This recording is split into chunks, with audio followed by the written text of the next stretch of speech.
एक dakika Cem'e.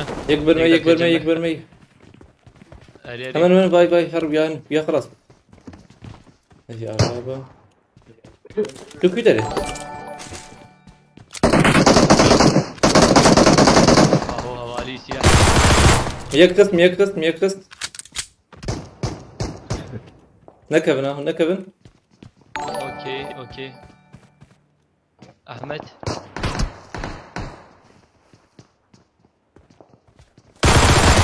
يكي دقس ساعتها خوش بعد ساعتها باش فرق Enemies ahead.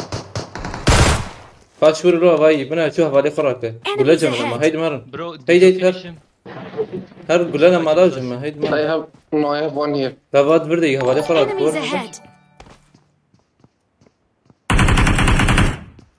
قول جمع ما بختار مش خلاص bu Geçmedi. GG ya. Geçmedi. Hadi. قول جمع ابن من ابي بخسه Ben dökerim alayını ya. 50-60 olduktan sonra diyorum ki o efsane. Beyler bir ekip, oha 2 ekip. Oğlum sakin yere atlayayım dedim. 2 ekip geldi anasını satayım. Hangi Kanka, araba biri düşüyor? de- Abi hepsi soluma düştü. Tamam sessiz şimdi.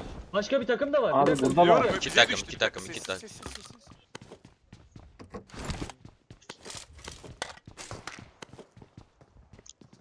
Cem İlerimize de öldü diye bıraktım adamı. Allah kahretsin. o binada 2-3 var abi.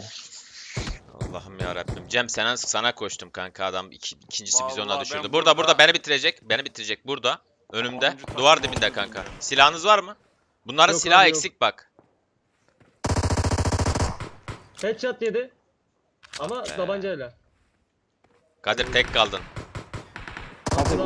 Kadir Adamda da tabanca var. Abi, silahım var.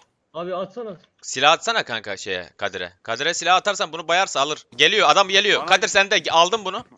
At abi attım. Kadir ikinci de geliyor. Soldan size geliyor. Soldan buradan. Yıldırım soldan geliyorlar.